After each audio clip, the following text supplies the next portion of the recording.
এসেছি একটা রেসিপি নিয়ে। দেখুন, যখন আমরা ধরুন বিরিয়ানি বানিয়েছি, আমাদের চিকেন কষা বা মটন কষা হলো না, যদি কেউ ভালোবাসে তাহলে আমরা বিরিয়ানির মধ্যে ডিমটা না দিয়ে সেই ডিমটাকে তুলে নিয়ে আমরা কষা বানাবো।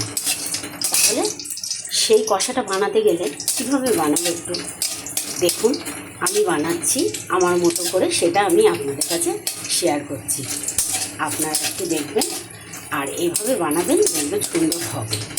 আমি কি করলাম বলুন তো, আমি করছি পেঁয়াজ বেরেস্তা বানাচ্ছি। আমি খুব লাল করব না, মানে একটু নরম রাখবো। এই যে আমি তুলে নিলাম পেঁয়াজ বেরেস্তা।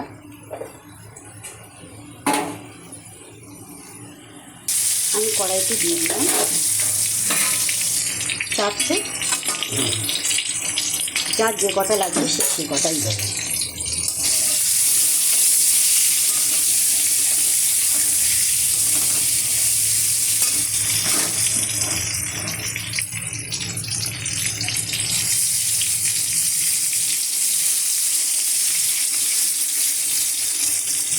দেখুন, আমি ডিমগুলোকে ভেজে নিচ্ছি সুন্দর করে।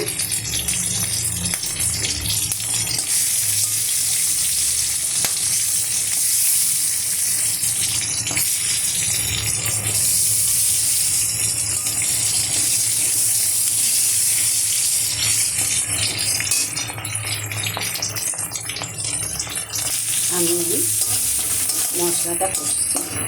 আমি এর মধ্যে দিয়েছি রসুন আর পেঁয়াজ।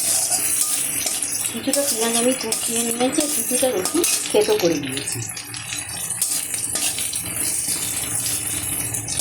এটা একটু ভেজে নিচ্ছি।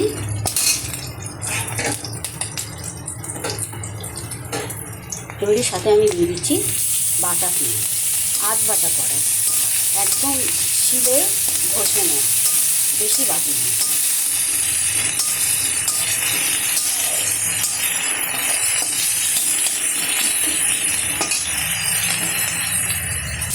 দিয়ে দিচ্ছি একটু লঙ্কার গুঁড়ো, দিয়ে দিচ্ছি একটু হলুদ গুঁড়ো।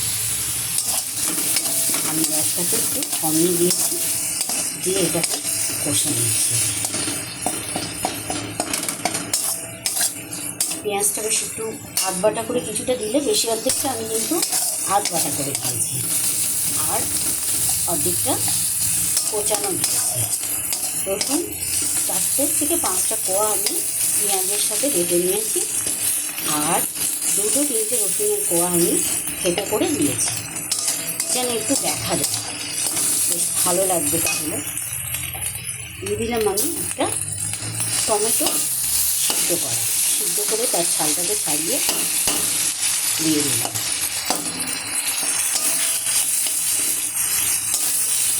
তবে টমেটো যদি আপনি পেস্ট করে নেন আরও ভালো হবে।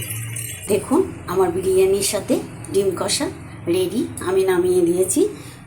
আর আমি পেঁয়াজ বেরেস্তা করে রেখেছিলাম, সেগুলোকে একটু সাজিয়ে দিচ্ছি।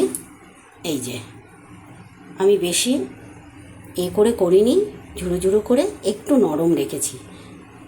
এই যে দেখুন, আর বলুন কেমন হয়েছে। আপনাদের আমন্ত্রণ রইল, আপনারা এইভাবে একবার রান্না করে খেয়ে দেখবেন। বিরিয়ানির সাথে, ফ্রায়েড রাইসের সাথে, পোলাওয়ের সাথে দারুণ দারুণ লাগবে। মাংসর কথা আমরা মাঝে মাঝে ভুলেই যাব। এই দেখুন, খুব সুন্দর হবে খেতে, দারুণ খেতে হয়েছে। আসবেন কিন্তু, নিমন্ত্রণ রইল। একটু দেখবেন প্লিজ, একটু ফলো করবেন, একটা শেয়ার করবেন, কমেন্ট করবেন প্লিজ। দিদিভাই, দাদাভাই, আপনাদের কাছে অনুরোধ, একটু ফলো করবেন। যারাই ভিডিওটা দেখবেন একটু ফলো করবেন, একটু কমেন্ট করবেন, একটা অনুরোধ রইল। সাথে থাকবেন, ভালো রাখবেন আর ভালো থাকবেন।